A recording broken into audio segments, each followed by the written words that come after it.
Para mí que vengo desde Marruecos, esta invitación no es solo un honor académico, es también un gesto de confianza que atraviesa océanos y distancias. Y créanme, participar hoy dialogando con ustedes sobre un texto árabe del siglo XI es una alegría inmensa, porque como se dice, la ciencia y el conocimiento viajan y hoy han viajado un poco más. Después de saludarles, me gustaría comenzar con una pregunta, o más bien con dos, que nos van a acompañar durante toda esa intervención. ¿Qué ocurre cuando una simple carta o epístola empieza a sonar como un sermón?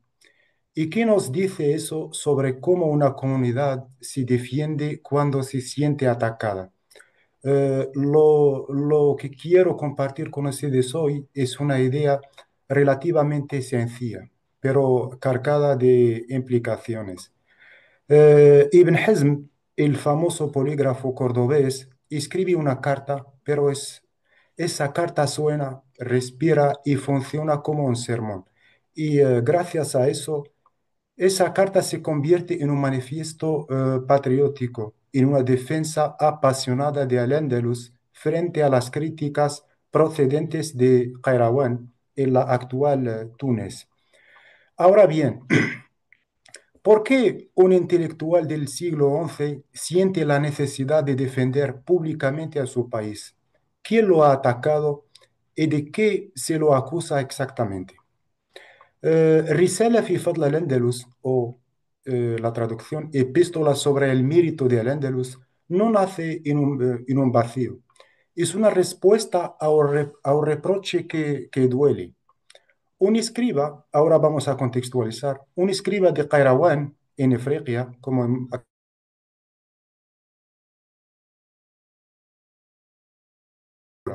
dice que los andalusíes no han sabido preservar la memoria de sus sabios ni de sus hazañas, que no tienen libros que inmortalicen sus logros, que en definitiva, cada vez que muere un sabio andalusí, su ciencia es enterrada con él.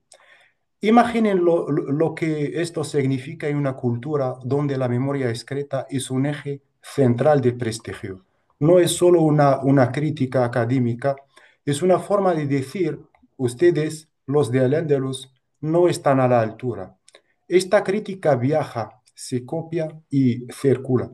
Y al final llega a oídos del rey de Alpuente, Abu Muhammad ibn Abdullah.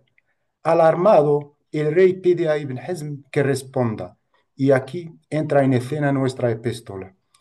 Es una carta, sí, pero también es una respuesta oficial, casi un documento de Estado. Y sobre todo es un alegato público en defensa del honor intelectual de Al-Ándalus. ¿Qué significa exactamente eso de al-Khutbah? ¿De qué tipo el sermón estamos hablando y por qué es tan importante en la cultura árabe islámica? Dado que la mayoría de ustedes no son arabófonos, quiero detenerme un momento aquí. La palabra árabe al-khutbah designa en términos simples un sermón solemne, pero no es cualquier sermón. Tiene varias capas y características. En primer lugar, es un discurso público ritualizado. Se pronuncia ante una comunidad reunida. El ejemplo más conocido es el sermón del viernes durante la oración colectiva de los musulmanes. En segundo lugar, tiene una estructura muy codificada. De forma clásica, al-Khutbah suele seguir este esquema. Primero, al-Tahmid o alabanza a Dios y as-Salat o las bendiciones sobre el profeta del Islam, una fórmula de transición llamada Amma Ba'd, algo así como pasando ahora al tema que nos ocupa, y el cuerpo del sermón, exhortación moral, comentario político, advertencias, consuelos, etcétera. Y finalmente las súplicas finales por la comunidad. En tercer lugar, perdón, es un género profundamente oral. Al-Khutbah se compone para ser dicha en voz alta, para ser escuchada, no solo leída. Por eso utiliza varias técnicas, la prosa rimada, paralelismos, repeticiones, etcétera, y fórmulas que el oyente reconoce casi como estribillos. También tiene una dimensión política y comunitaria. No es un monólogo íntimo, es un acto de autoridad. Se pronuncia desde el minbar en árabe, significa el púlpito de la mezquita, y tradicionalmente incluye plegarias por el gobernante. Ayuda a legitimar un poder, a cohesionar a la comunidad y a marcar quién está dentro y quién está fuera. Bueno, resumiendo, el Khutbah es el lugar donde la palabra religiosa, la palabra política y la palabra comunitaria se dan la mano. Y ahora viene la pregunta clave. ¿Qué ocurre cuando una epístola adopta los códigos de este género, es decir, el Khutbah?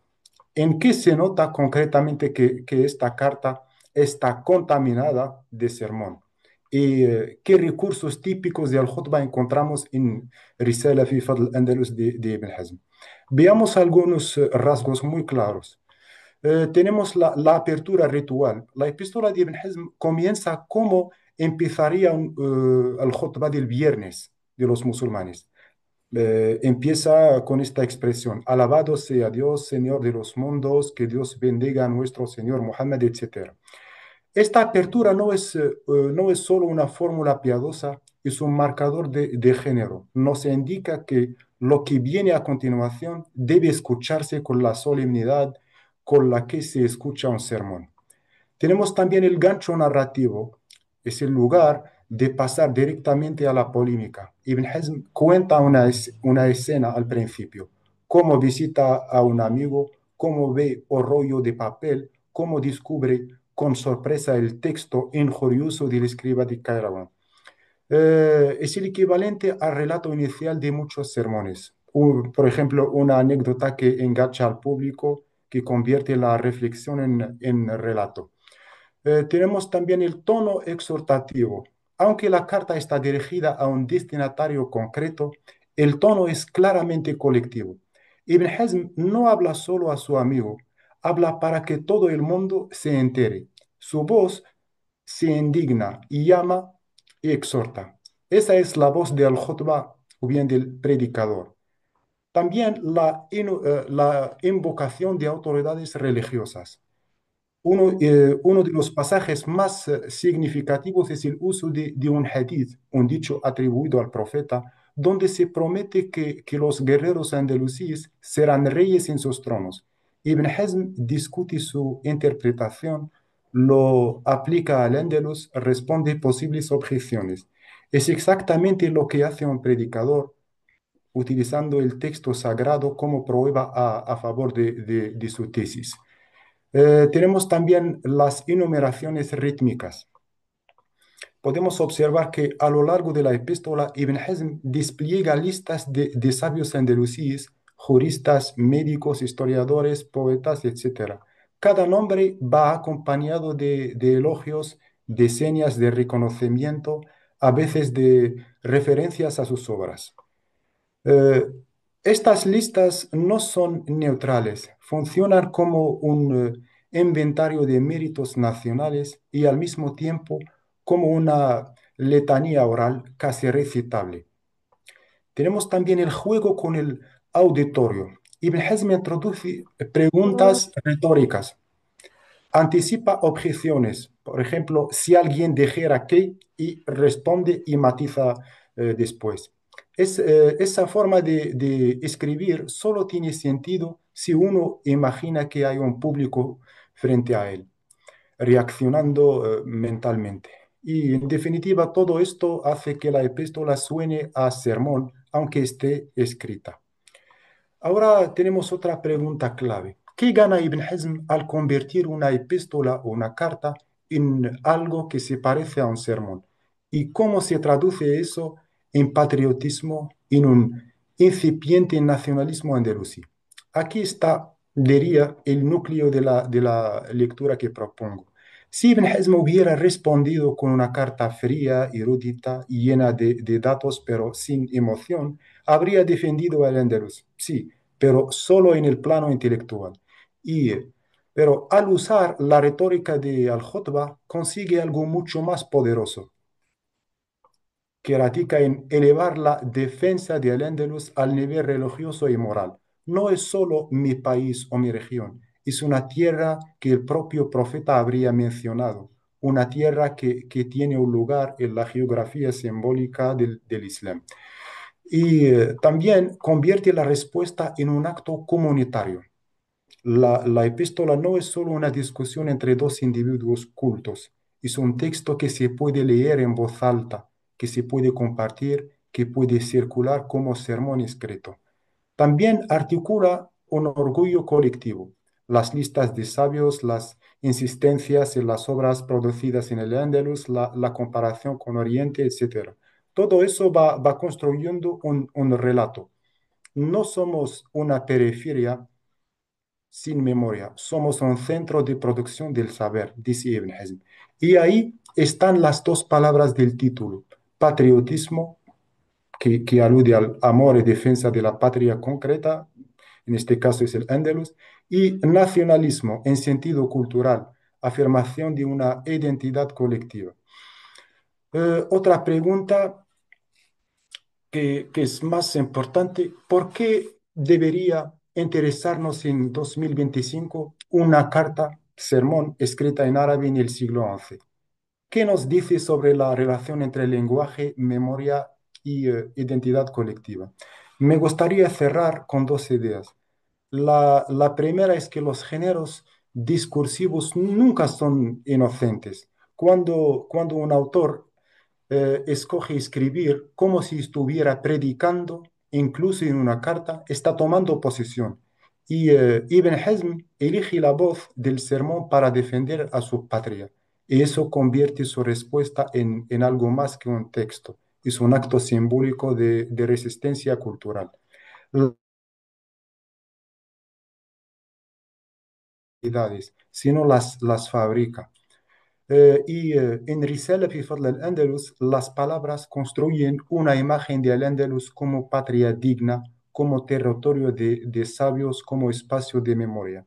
Ese trabajo de la lengua y esa mezcla de narración, argumento, cita religiosa, ritmo y emoción, es en sí mismo un ejercicio de cognición colectiva, una forma de pensar quiénes somos y qué lugar ocupamos en el mundo. En ese sentido, este texto andalusí del siglo XI sigue dialogando con nosotros, porque nos obliga a preguntarnos cómo reaccionamos hoy cuando se pone en duda nuestra memoria, nuestra cultura, nuestra dignidad colectiva. Y pues nada, les agradezco muchísimo por su atención. Muchas gracias.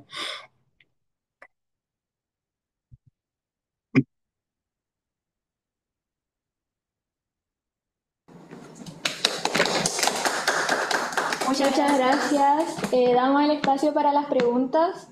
Si alguien tiene alguna pregunta.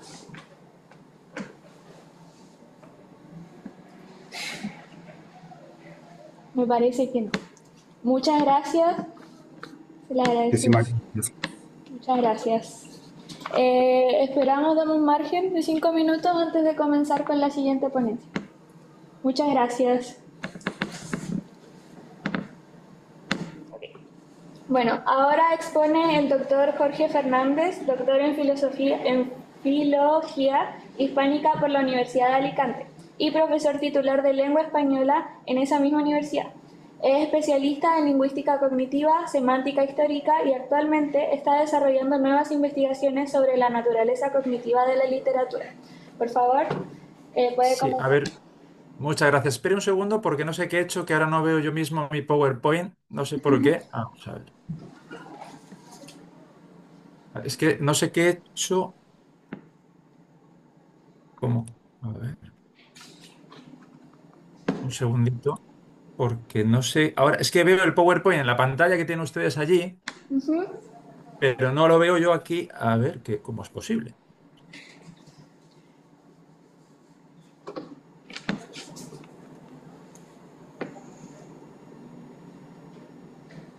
Ahora, ahora sí, ¿verdad?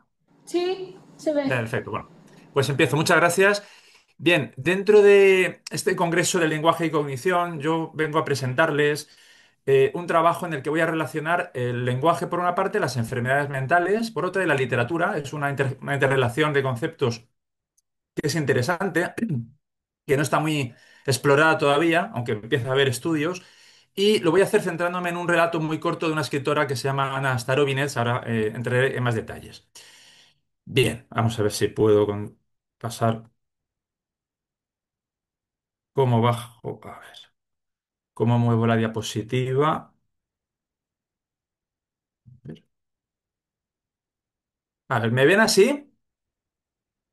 ¿Ahora me ven? A usted no, pero Pero a me la escucha, mayoría sí. Sí, lo escuchamos. se me escucha. Puedo hacerlo así, ¿no? Por ahora. Sí. Digo porque no sé que tengo problemas técnicos. Si lo hago así, me escuchan y ven el PowerPoint, ¿verdad? Sí, sí. Perfecto, lo hacemos así entonces. Bien, como les decía, vamos a hablar de la interrelación entre el lenguaje, enfermedades mentales, literatura, y lo vamos a hacer, pues obviamente asumiendo un acercamiento cognitivo a la literatura. Y quizá convendría comenzar recordando, ya lo decía Aristóteles en su Poética, que la literatura en última instancia no es otra cosa que el arte construido exclusivamente con palabras y con versos, decía Aristóteles, es decir, un arte que prescinde de la música o de cualquier otro acompañamiento. Esta idea previa aristotélica nos permite asumir dos axiomas o dos ideas a priori. La primera es que la literatura es necesariamente una forma de lenguaje, y la segunda, que se ha venido defendiendo de un tiempo a esta parte, sobre todo desde un ámbito que se llama lingüística cognitiva, podemos asumir que el lenguaje es un producto de la cognición general del ser humano, frente a lo que han defendido, por ejemplo, escuelas como la chomskiana y otras. El lenguaje, según la escuela cognitivista, no es un producto autónomo en el pensamiento, sino que está construido con los recursos generales de la cognición. Esto nos llevaría a una tercera idea como conclusión natural, que es que la literatura, en última instancia, no deja de ser un fenómeno cognitivo de un modo u otro. Voy a hablar en esta charla sobre este asunto, y para ello me voy a centrar muy particularmente en un relato de la escritora rusa Ana Starovines. Ana Starovines es una escritora rusa muy prestigiosa, de terror, ciencia ficción, y vamos a estudiar concretamente un relato que se titula Las reglas. Bien, la literatura, cuando se estudia desde la lingüística cognitiva, lo que se obtiene es una cosa que se llama poética cognitiva, es el nombre que recibe la aplicación del cognitivismo a la literatura. Y antes de empezar, conviene recordar algunos axiomas básicos de esta disciplina. La primera es la idea de que la literatura está corporeizada, es decir, la literatura, aunque es algo abstracto, no deja de estar influido de un modo u otro por la conciencia corporal. Luego comentaremos alguna cuestión más en este sentido. Otra idea que también se ha defendido dentro de esta poética cognitiva es la idea de que la mente humana es intrínsecamente narrativa, es decir, todo el pensamiento humano es de un modo u otro narrativo y también por ello literario. Y esto también tiene alguna trascendencia en la forma en que vemos la literatura desde esta perspectiva. Otra idea que se asume es que para entender la literatura hay que tomar en consideración fenómenos mentales generales, como por ejemplo las emociones o incluso la percepción sensorial, e incluso se defiende desde este ámbito que el autor y el lector unen de alguna manera sus mentes gracias a la existencia de las neuronas espejo. Como saben, las neuronas espejo son unas neuronas que fueron descritas hace unos años, principalmente por un científico italiano, Rizzolatti, y básicamente se trata de unas neuronas que se activan tanto cuando una persona realiza un movimiento como cuando otra persona mira o ve ese mismo movimiento. Este descubrimiento está en la base de descubrimientos posteriores, como el hecho de que estas neuronas influyen, pues, en comportamientos sociales que tienen que ver con la empatía, con el aprendizaje y demás. Entonces, en definitiva, estas ideas se pueden aplicar a todo tipo de textos literarios, y en particular creemos que la literatura de terror ofrece un ámbito muy útil para la investigación experimental en este campo, porque precisamente la literatura de terror, desde que se formula de forma eh, homogénea como género en el siglo XIX, se trata de un género que precisamente se basa en emociones primarias, en cosas viscerales, y por eso creemos que un acercamiento desde este planteamiento es especialmente útil. Bien, las reglas, vamos a contextualizar rápidamente el argumento del cuento. Es un cuento muy breve, que trata de un muchacho que se llama Sasha, que tiene un TOC en el sentido psiquiátrico del término, un trastorno obsesivo compulsivo. Este TOC, como ustedes saben, es una patología que fuerza a quien la padece a ejecutar determinados rituales que tiene que repetir de manera sistemática, de manera siempre igual, ¿no? Rituales y manías obsesivos. Y las personas que padecen de esta enfermedad consideran que si no hacen esos rituales exactamente así, pues puede haber algún problema. En el caso que nos ocupa en este cuento, el muchacho Sasha recibe de una voz interior, una voz que tiene en su mente, una serie de pautas, una serie de reglas que tiene que hacer de forma obsesiva, porque si no las cumple, llegar a lo que se llama en el cuento el gran error, es decir, alguna catástrofe, ¿no? De tal modo que el muchacho hace todas esas cosas, esos rituales maniáticos, convencido de que si no lo hace, pues esa voz que llama a su cabeza producirá algún tipo de desgracia. El hecho es que en el relato, por razones que no tenemos tiempo ahora de detallar, el padre del chico muere. ¿Qué ocurre? Que el niño interpreta ese fallecimiento como el resultado de que no ha sido obsecuente con las reglas. De tal manera que se esfuerza a partir de ese momento en seguirlas con mayor intensidad. Hasta el punto de que, y le reproduzco aquí el final del relato, eso llega a un punto patológico, ¿no? El cuento termina de la siguiente forma.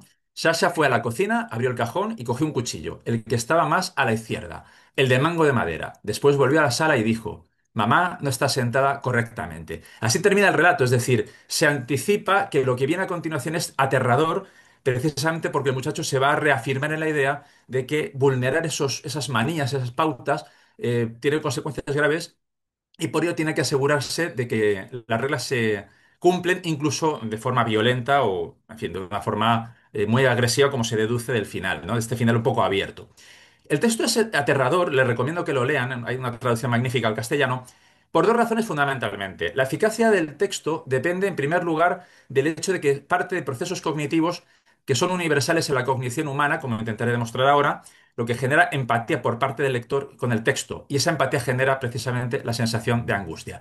Y por otro lado, el texto es eficaz porque cumple con lo que Ramachandran, que es un psiquiatra y neurólogo muy prestigioso, llama en su teoría de la neuroestética la ley del aislamiento. Lo que dice Ramachandran es que las obras artísticas, y muy particularmente las literarias, son tanto más eficaces cuanto más lacónicas. Es decir, si el escritor dosifica la información, el resultado es más efectivo porque el cerebro se esfuerza en completar, digamos, la información y eso hace que todavía el efecto sea más intenso. Para entender en términos cognitivos el relato de Starovines, hay tres aspectos que, partiendo de la lingüística cognitiva, podemos aprovechar para una explicación del relato. Voy a pasar a explicarlos rápidamente. En primer lugar, tenemos la idea de los espacios mentales.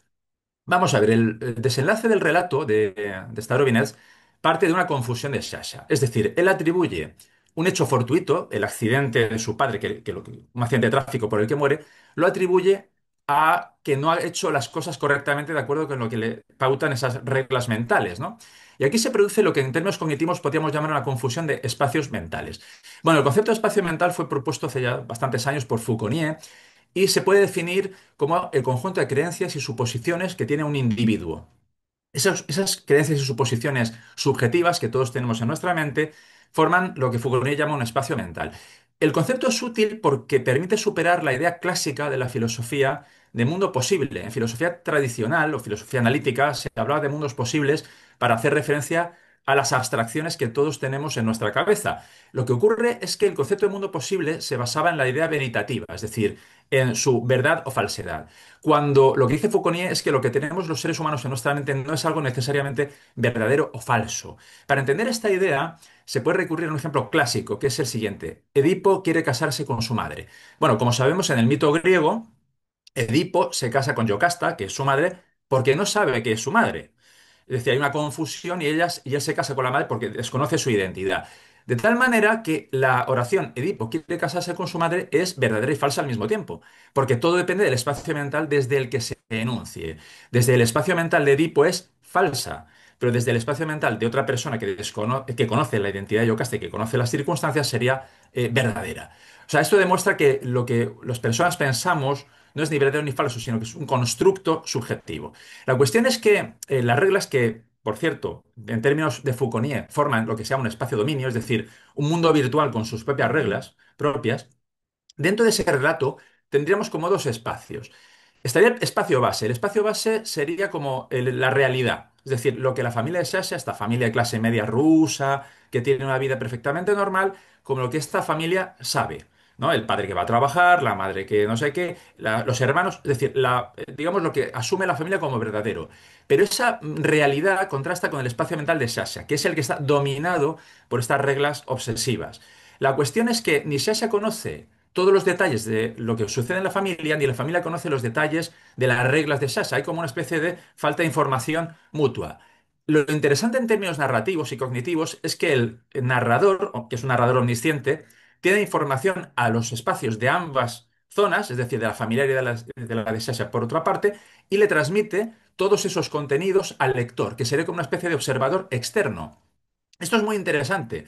El relato resulta aterrador porque el lector sí tiene acceso a toda la información y por tanto él se da cuenta de las confusiones que se están produciendo, de los desajustes entre lo que el niño piensa por un lado, distorsionado por su enfermedad mental, y lo que en realidad ocurre. De esta forma, el texto aprovecha, desde el punto de vista cognitivo, esa construcción subjetiva que es siempre un espacio mental y lo aprovecha literariamente. El siguiente aspecto cognitivo que nos permite entender el relato de Starobinet tiene que ver con un yo dividido y potencial. Y me explico. George Lakoff propuso, que es uno de los padres de la metáfora conceptual o cognitiva, propuso hace muchos años la metáfora de la persona dividida. ¿Qué es esto? Vamos a ver, los seres humanos cuando hablamos, cuando nos comunicamos, tendemos a hablar de nosotros mismos como si fuéramos más de una persona. Esto es curioso y nos ocurre a todos. Todos decimos cosas del tipo, me prometí unas vacaciones, hablo conmigo mismo, la persona de la fiesta no era yo, cosas así. Es decir, hablamos de nosotros mismos como si fuéramos varias personas. Esto es algo muy frecuente y se ve en muchas lenguas. Además, Lakoff dice que el individuo se conceptualiza en dos cosas distintas. Lo que sería, por un lado, el sujeto, que tiene que ver con la subjetividad que nos caracteriza como hablantes, y por otro lado, el uno mismo. El uno mismo sería el cuerpo. Lo interesante, y luego veremos por qué, es que, a juicio de Lakoff, la relación que se establece entre el sujeto y uno mismo es espacial. Es decir, el sujeto, la subjetividad, se encontraría dentro, físicamente dentro del uno mismo. Esto tiene consecuencias interesantes, como veremos en un momento. La idea de que nos conceptualizamos a nosotros mismos de manera múltiple, también Ramachandran, el mismo médico al que citaba antes en otro trabajo, esa idea se ve avalada por la neurología actual. Los experimentos que se han hecho recientemente demuestran que los seres humanos, neurológicamente, tendemos a interpretarnos como si fuéramos otro, o nos conceptualizamos a nosotros mismos como si fuéramos otra persona. Y además esto enlaza con esa habla interior que tiene Sasha, con esa voz que le habla, que no es más que él habla con uno mismo, que es un universal psicológico, como ha demostrado, por ejemplo, recientemente Fernie Hauch, un psicólogo muy prestigioso. Y además tiene que ver con lo que Löwenbrock, en un trabajo muy reciente, llama endofasia, es decir, el autolenguaje, cómo nos hablamos a nosotros mismos, cómo autodialogamos con nosotros mismos como si fuéramos una persona diferente.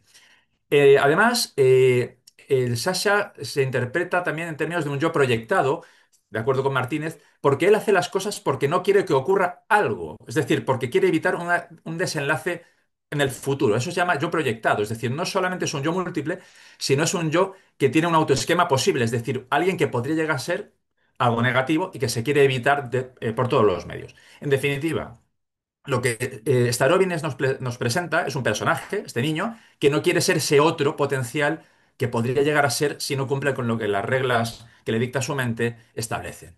En definitiva, en este caso se está aprovechando en términos cognitivos la capacidad neurológica que tiene el ser humano para autoconceptualizarse como algo diverso y jugar con ello. Y por último, cabe un análisis sobre los rituales que manifiesta este muchacho. Como he dicho, tiene un trastorno obsesivo compulsivo, aunque Starobinets no llega a decir eso en ningún momento en el cuento, no aparece TOC en ningún sitio, pero se deduce de la lectura. Y lo interesante es que todas esas maneras de Sasha, esos rituales repetitivos, se pueden interpretar en términos cognitivos también. Foucault y Turner explicaron en 2002 en uno de sus libros que un ritual, una tradición repetitiva, no es más que la fusión en la mente de las causas y los efectos. Es decir, cuando las personas en todas las culturas del mundo hacemos algo repetidamente o satisfacemos ciertos rituales sociales, lo hacemos para conseguir un fin. Voy a poner un ejemplo sencillo. Si en muchos lugares del mundo comemos 12 uvas a final de año para tener suerte en el año siguiente, eso no es más que un ritual en el que se fusiona la causa, digamos, o sea, lo que yo quiero conseguir con el modo de conseguirlo, ¿no? Entonces, todas las manías de Sasha obedecen a una lógica, y es la lógica de que quiero evitar que haya una desgracia. Pero si uno lee el texto con atención, se da cuenta inmediatamente de que esa lógica de los rituales del chico se basa en el espacio. concretamente en lo que llamaríamos metáforas cognitivas corporizadas, es decir, basadas en el cuerpo. Lakoff y Johnson ya demostraron que muchas de las metáforas con las que conceptualizamos los conceptos de las lenguas parten de la corporeidad. Quizá el ejemplo más sencillo es la metáfora feliz es arriba, triste es abajo, que parte de la verticalidad anatómica del bipedalismo. El ser humano es el único animal que es totalmente bípedo, ¿no? Felices arriba, claro, en las lenguas del mundo, cuando hablamos de felicidad, hablamos en términos de altura, ¿no? Decimos cosas como estoy en una nube, estoy disparado, estoy de subidón, y la tristeza como algo malo, estoy deprimido, estoy de bajón, estoy por los suelos. Eso no es más que una consecuencia de esa corporización del espacio y de esa corporización del cuerpo que se traduce en una metáfora. Pues bien, las manías de Sasha obedecen a algo parecido. Concretamente obedecen a la metáfora, lo bueno es estar en el sitio correcto, lo malo es salir del sitio correcto. Es decir, siempre que yo tenga las cosas donde tienen que estar, muchos de los rituales que aparecen en el cuento tienen que ver con eso, que todo esté donde debe. De hecho, si se acuerdan del final del relato, cogió el cuchillo, el que estaba más a la derecha. Siempre todo tiene que ver con lo espacial, ¿vale? Si todo está donde debe, todo estará bien. Si las cosas no están donde deben, habrá problemas. Esa asociación entre lo que está bien está en su sitio y lo que está mal está fuera de su sitio se puede constatar en muchos elementos léxicos de las lenguas. Por ejemplo, el verbo español delirar, hablar de forma alucinada y demás, procede del delirare antiguo del latín que significa salir del curso, es decir, salir del sitio, ¿no? Igual que cuando decimos que alguien nos saca de quicio, es que nos saca, nos altera porque nos saca de nuestro lugar. Igual que la puerta puede salir de su quicio. O el caso del francés rêver, soñar. Rêver, soñar, es decir, un estado alucinado, procede de un verbo antiguo que significaba vagabundear, es decir, caminar sin orden, caminar fuera de lo normal. En definitiva, el sujeto está salido del uno mismo en ese sentido espacial del que hablábamos, ¿vale? La subjetividad sale del cuerpo, hay como una disociación, y eso es lo que se traduce en un estado alterado. Conclusión entonces, si todo está de acuerdo con la lógica de Sasha, donde debe, no pasará nada, todas las cosas estarán bien. Si las cosas salen de su sitio, el muchacho también saldrá de su sitio en este sentido metafórico, y de ahí vendrá una locura, una enajenación y, en definitiva, el gran error, el gran problema final. En este caso, Starovinets está aprovechando de una forma muy eficaz ideas corporales que tienen que ver con una interpretación cualitativa del espacio y también de la mente. Está jugando con eso. Conclusiones. Bueno, la literatura es lenguaje y por ello es aceptable la idea de que es permeable a la cognición humana. La forma en que funciona nuestro pensamiento puede influir en la forma en que funciona el lenguaje y por tanto la literatura. Las reglas activa la empatía del lector por medio de esas neuronas espejo y le ofrece una versión exagerada de sí mismo. Esto es interesante. Todo lo que aparece en el relato de Starovinets muestra cosas con las que el lector se puede sentir identificado. Todos tenemos habla interior, todos tenemos nuestras pequeñas manías. Lo que ocurre es que lo que hace Starobinet es radicalizarlo, exagerarlo, presentarle algo grotesco, exagerado al lector para que se sobrecoja.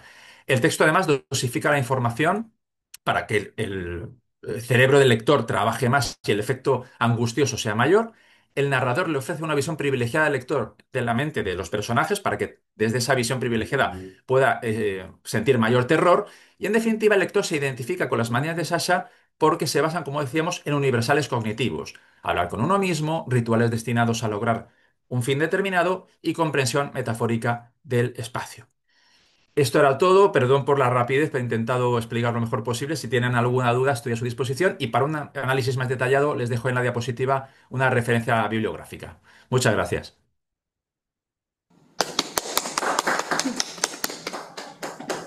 Muchas gracias. Si nadie tiene ninguna pregunta, al parecer no, agradecemos su tiempo, disposición y la exposición. Muchas gracias. Muchas gracias. Muchísimas gracias. Ok. Bueno, expone Leslie Zaña, estudiante de octavo ciclo de Lingüística en la Universidad Nacional Mayor de San Marcos, Lima, Perú. Su presentación será sobre cognición viral, metáforas, metonimias y esquemas de imagen en TikTok sobre Dina Boluarte. Puede comenzar. Muchas gracias.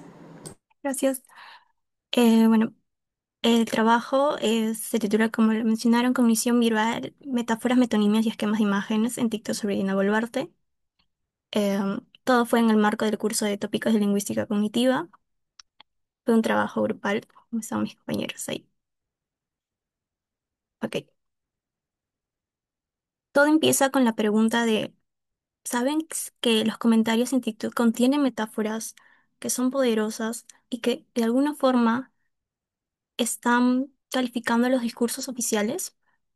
Ya que miles de ciudadanos conceptualizan autoridades utilizando ideas o representaciones como ratas, plagas, mercenarios o viajes interminables. La cuestión es por qué pensamos así y qué estructura cognitiva está organizando estas expresiones.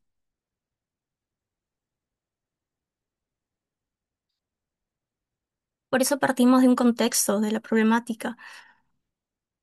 Sabemos que en el Perú estamos en un contexto de polarización política y una desconfianza institucional, donde las redes se convirtieron en un espacio clave de participación política, crítica y constructiva para las narrativas de poder.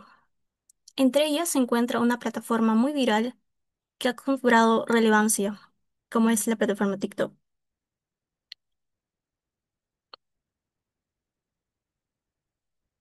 Asimismo, los datos son claros. El TikTok se ha vuelto una plataforma con un espacio en noticias con un 27% de aceptación y ha sido de consumo masivo durante la crisis en la pandemia, con más de 387%, según Oxitel. La pregunta central de esta investigación surge en cómo están conceptualizando los usuarios de TikTok los discursos de la expresidenta Dina Boluarte. Es por ello que vamos a analizar los esquemas cognitivos de las metáforas, las metonimias y los esquemas de imágenes entre el periodo del 2024 al 2025, todo especialmente en estos temas de pena de muerte y aumento del salario mínimo.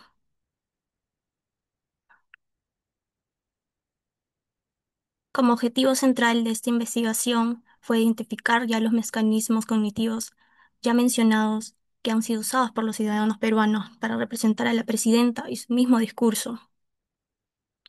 Esta investigación será aporte tanto para la lingüística cognitiva, así como va a evidenciar la conceptualización política ciudadana.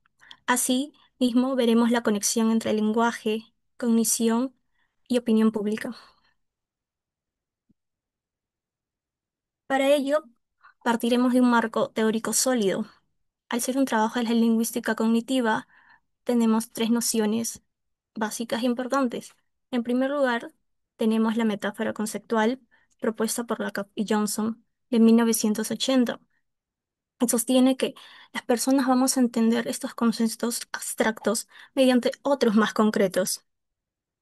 Es decir, no hablamos de adornos poéticos, sino de mecanismos cognitivos básicos. Un ejemplo es, el Congreso es una plaga. No se está usando una metáfora como una figura retórica, sino se está activando un modelo mental donde la institución es conceptualizada como un agente dañino, invasivo y difícil de erradicar. En segundo lugar, tenemos la metonimia, que de acuerdo a la Coffey Turner 1989, es otro proceso cognitivo que nos permite acceder a un concepto mediante una parte o un elemento asociado. La metonimia permite enfocar la atención en un rasgo relevante. Un ejemplo es el uso de comentarios referidos a Santa Mónica. Santa Mónica, en el contexto de nuestro país, en Perú, refiere a una cárcel en general o es incluso un castigo judicial. Acá se convierte el sistema penal y la idea de justicia, donde se condensa una idea ideológica, pero con una sola palabra ya se está activando un marco completo de interpretación. Como tercer marco cognitivo están los esquemas de imágenes propuestos por Johnson 1987, donde los esquemas son estructuras preconceptuales que provienen de una experiencia corporal básica, cómo nos vemos, cómo contienen objetos y dirigimos a un destino. Este esquema de imagen es representado dentro de los comentarios que hemos podido analizar con el ejemplo del esquema camino, donde se evalúa el pensamiento de la presidenta como un proceso lento e ineficiente. comentarios en las que mencionan que representan al razonamiento como un viaje, donde el esquema de contención es el país, donde también se va a conceptualizar como un recipiente que puede estar lleno, presionado o deteriorado. En conjunto, estas tres mecanismos muestran que el lenguaje figurado no es accidental, sino es una forma de entender y evaluar la política desde la experiencia cotidiana. Y es así que TikTok se convierte en un espacio donde la ciudadanía va a construir, compartir y negociar estas conceptualizaciones. La metodología del trabajo se realizó bajo un marco cualitativo, descriptivo e interpretativo. El corpus estuvo compuesto de 30 comentarios extraídos de dos videos virales en TikTok, el aumento del salario mínimo de la República y la pena de muerte de Latina Noticias 2025. Se codificaron en total 31 expresiones figuradas, siendo clasificadas según metáforas, metonimias y esquema de imagen. ¿Cuál es la razón de por qué seleccionamos estos dos videos? Bueno, ambos videos, em, aparte de recoger las declaraciones y ser viralizados en la plataforma, tienen una duración de 30 segundos, es un formato vertical y la razón principal es la alta repercusión y el número de visualizaciones, lo que refleja una alta interacción ciudadana en redes.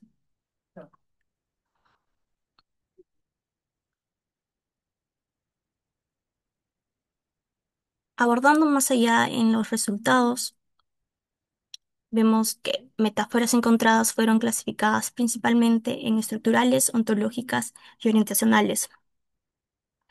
Las metáforas encontradas fueron el político es un mercenario, donde se concibe a la figura política como un dominio de traición, servilismo y falta de principio.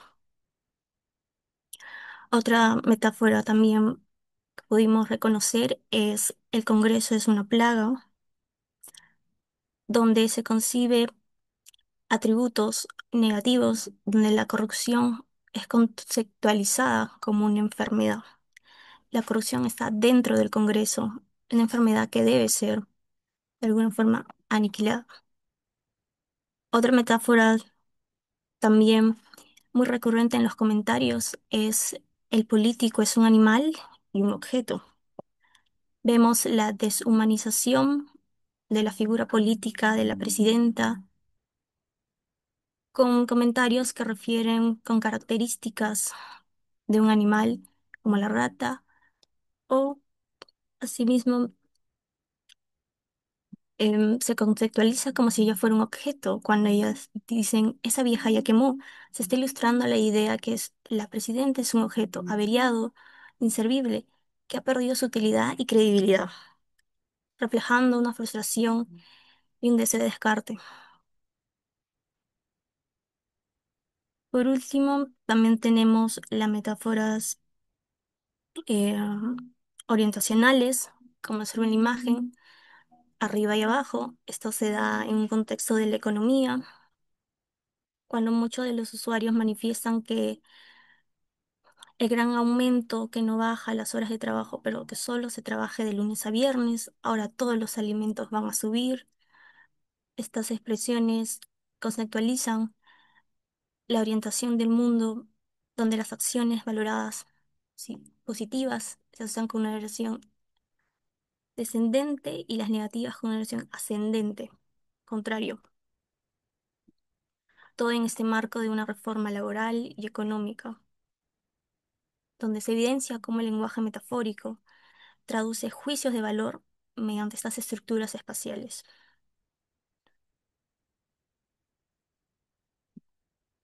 Eh, Asimismo, también tenemos el país es un objeto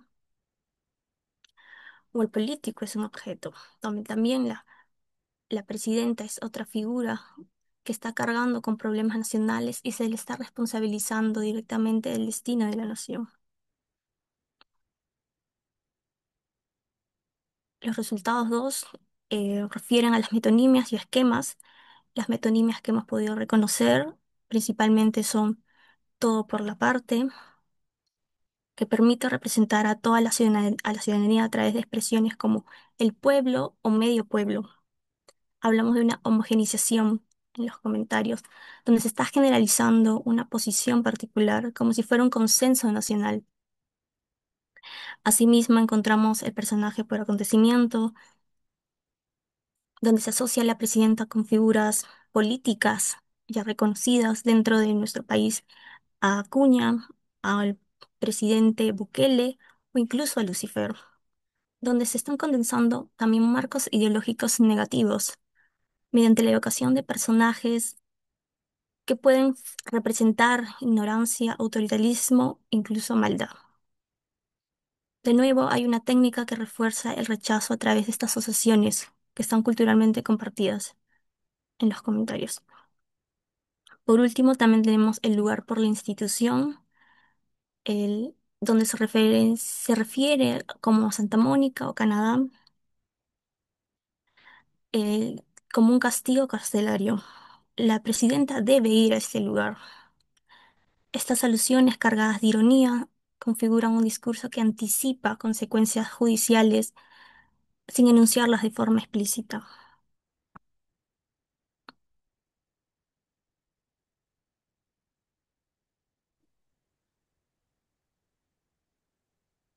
Hablando ya del esquema de imagen, tenemos el pensamiento como un viaje. Es una de las metáforas ontológicas que se encuentra con mayor recurrencia en los comentarios de TikTok, donde refieren como sigue pensando hasta que llegues a Santa Mónica, sigue pensando todavía, hasta que pienses ya estaremos muertos, venga 2040, sigues pensando. Como se observa en estos comentarios reproducidos, existe una polaridad de comentarios donde estas expresiones de sigue pensando hasta que pienses se refiere a toda esta inacción de forma negativa, pues solo pensar en esa posibilidad de que ella aplique esta medida de pena de muerte hacia los delincuentes se atañe con una valoración negativa hacia sí misma y hacia la presidenta.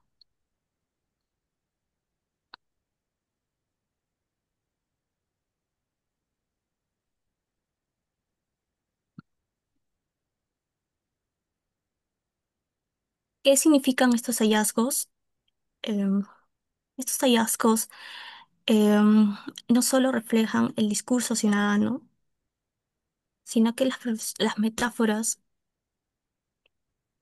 construyen toda esta como un fenómeno que está siendo viralizado en TikTok y las personas están tomando una posición.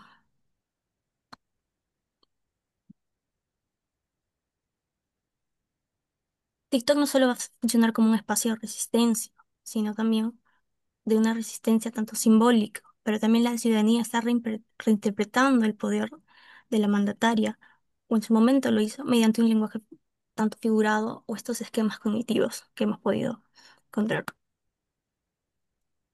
En conclusión, la presente investigación ha demostrado que las metáforas, metonimas y esquemas de imágenes están presentes en los comentarios de TikTok sobre los discursos de la expresidenta Dina Boluarte, que no solo son recursos expresivos, sino que también van a funcionar como herramientas cognitivas, discursivas y que van a reflejar una postura ideológica, juicios emocionales, valoraciones políticas y que parte todo de los usuarios. Nuestras proyecciones de esta investigación buscan de alguna forma ampliar el corpus de alguna manera y seguir con la investigación.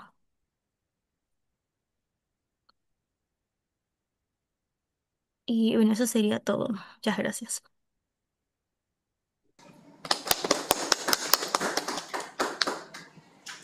Muchas gracias. Em, Damos un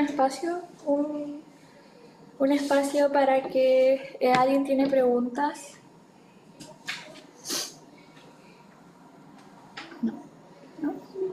Preguntas por acá.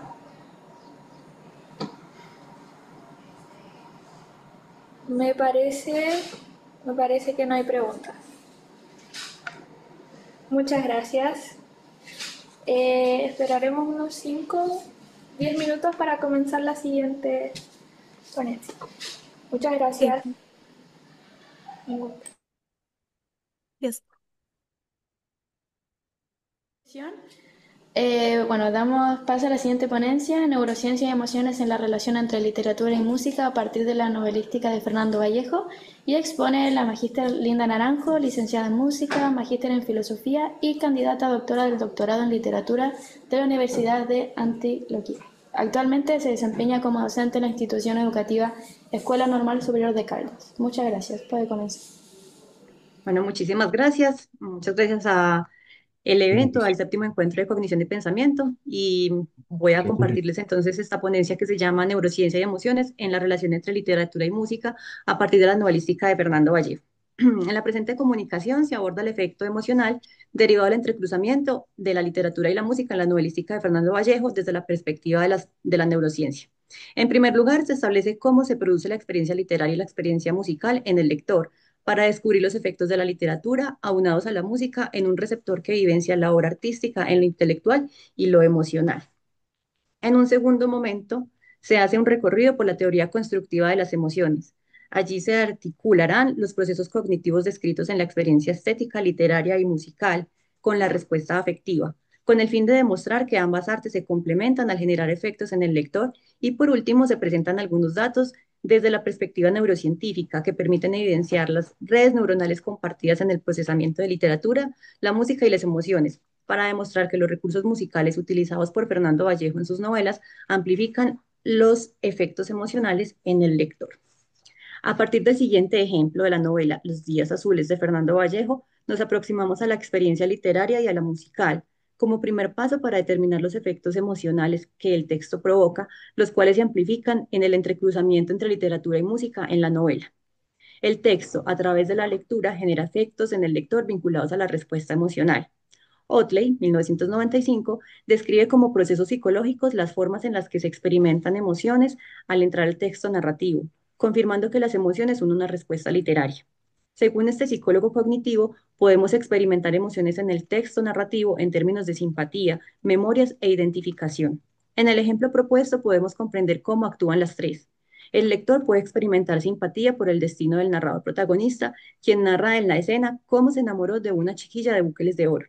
Sus memorias personales pueden despertar si conoce la sonata Tempestad para piano de Beethoven o si recuerda un enamoramiento infantil. Por último, puede identificarse con la descripción emocional del narrador evocada por la música, la cual está caracterizada por una aura de dolor matizada por la música. La experiencia musical, por su parte, explica de manera particular cómo interviene la respuesta emocional en el oyente. La música no es referencial, pero se considera acá su capacidad expresiva, de la cual se derivan las respuestas emocionales en el receptor. Ambas experiencias, la literaria y la musical, se potencian mutuamente. En este caso, la experiencia musical toma la posibilidad de añadir con el lenguaje las referencias a los estados emocionales. Leonard Meyer, en Emoción y Significado en la Música del 2001, afirma que hay pruebas de las respuestas emocionales a la música, retomando los aportes de filósofos y críticos desde la antigüedad, quienes entendieron la capacidad de la música para suscitar respuestas emocionales en el oyente. Cuando el receptor experimenta una sensación o emoción y la describe, necesariamente no está hablando del significado preciso de esa obra musical o pasaje. Este transmite con sus palabras la emoción que él cree indica el pasaje y que corresponde más bien con el marco mental con el que se dispone a hacer la audición de la pieza. Lo anterior quiere decir que la experiencia musical es individual y aunque siempre se genere una respuesta, cada una es única y no determina la experiencia musical como tal. En este sentido, dentro de la narración literaria, texto y música se aproximan al sentido gracias al trabajo creativo del lector, quien logra unificar ambas experiencias en su experiencia afectiva, puesto que cada expresión artística, cada una a través de sus elementos, provoca una reacción en el lector que las yuxtapone en el proceso de lectura. Por ejemplo, no es posible descifrar exactamente qué emociones transmite la sonata de Beethoven, La Tempestad, pero cuando Vallejo la utiliza en Los Días Azules, hay una descripción inicial de los sentimientos que despiertan el narrador protagonista y seguidamente la escena evoca esos mismos sentimientos, lo que permite de alguna manera darle voz y significado a la música para lo que está en juego la narración y la recepción del lector. La música integrada a estos procesos potencia el efecto emocional, lo amplifica y lo hace de manera inmediata. En este sentido, la experiencia literaria se enriquece al lado de la música y promueve una respuesta creativa en el lector, para lo cual la emoción, según Otley, de 1995, es potencialmente transformadora. Quiere decir entonces que la narrativa de Fernando Vallejo logra relacionar la experiencia literaria, musical y emocional. Con lo anterior, se concluye que la música potencia de manera inmediata el efecto emotivo de las novelas de Vallejo gracias al significado que construye el lector, quien pone en juego todas sus competencias, sus recuerdos, sus conocimientos, para hacer de la lectura un proceso profundo donde la música amplifica lo que sutilmente sugiere el escritor al entrelazar el discurso musical y el discurso narrativo. Bueno, en esta presentación tengo tres ejes para poder analizar cómo se articulan los efectos emocionales a partir de la experiencia estética, las emociones, desde la teoría constructiva de las emociones y de los aportes de la neurociencia. Entonces, aquí hicimos una primera apreciación de la experiencia estética, cómo los efectos se producen en el lector desde la literatura y desde la música. Y ahora entonces voy a hacer el análisis desde las emociones, desde la teoría constructiva de las emociones propuesta por Lisa Feldman Barrett. Las emociones. Para entender las emociones, se considera aquí el enfoque constructivista, siendo este el más relevante en las últimas 2 décadas del presente siglo, por lograr ubicar la idea de una red neuronal amplia en el procesamiento de las emociones en el cerebro. Este enfoque ha permitido descubrir cómo el cerebro es el encargado de interpretar la información, tanto externa como interna, en el ser humano para dar una respuesta emocional, de la mano de los estudios neurocientíficos como las imágenes cerebrales, donde se aprecia que no hay regiones únicas del cerebro para las emociones, sino redes neuronales que al recibir información las construyen. Según lo anterior, el nuevo paradigma de la teoría de las emociones es fundamental para demostrar la unión entre la experiencia estética y la experiencia emocional puntualizada en la música y la literatura. Los descubrimientos recientes sobre el funcionamiento del cerebro muestran las áreas que intervienen en la interpretación de la información de cada una de las artes mencionadas, al igual que en la construcción de las emociones. Vamos a analizar ahora la relación entre las emociones y la literatura. La relación entre la literatura y las emociones está mediada por el lenguaje, pues este ayuda a elaborar predicciones siguiendo los términos de Barrett 2017, ya que a partir de lo expresado en la obra, el lector activa diferentes circuitos en el cerebro, los cuales le permiten responder ya sea por simpatía con el destino de los personajes, por sus memorias emocionales o por la identificación con los objetivos y planes de los personajes. Esto proviene de la taxonomía de las emociones de Otley de 1994. Esta propuesta se ajusta al enfoque constructivista de las emociones expuesto anteriormente. El lector utiliza toda la información a su alcance, tanto dentro de la obra literaria como fuera de ella. Por ejemplo, cuando tiene en cuenta sus experiencias pasadas y, sobre todo, a través de la palabra, pues esta es la que los lleva a sentir, bien sea una emoción expresada por un personaje o bien una emoción evocada por todo el contexto de la obra. Ahora la relación entre las emociones y la música. De todas las artes es la música la que más fácilmente despierta emociones en el oyente. Su cercanía con lo inefable y la ausencia de significado preciso la convierten en una experiencia sensorial que desencadena, la mayoría de las veces, estados anímicos muy personales, dependientes de las situaciones circundantes de cada oyente, como también de su imaginación y la capacidad de cada quien de relacionar sus estados mentales con conceptos previamente adquiridos. En este sentido, la música presente en la narrativa de Vallejo evidencia dicho vínculo con los estados emocionales del narrador, quien en repetidas ocasiones apela a sentimientos evocados por la música y se sirve de la palabra para describirlos. En El Fuego Secreto, Vallejo referencia en varias oportunidades la música como portadora de emociones. Abre comillas. Los acordes del tango, nostalgia de nostalgias de nostalgias, muerte nueva, barrio viejo, suben, bajan sobre el teclado del piano o el mástil de la guitarra, secos, cortantes como cuchillos, acompañando la voz metálica o el bandoneón. Cierro comillas. Como lo indica Meyer, la percepción musical implica cambios psicológicos personales, lo cual quiere decir que no existe un estándar de significación de la música, pues no hay una categorización universal de las emociones que ésta pueda despertar. Por lo tanto, se debe analizar la respuesta intelectual y afectiva que depende en gran parte de la conciencia del oyente cuando se produce el efecto estético. En palabras de Sachs, la música apela a las dos partes de nuestra naturaleza, es esencialmente emocional y esencialmente intelectual.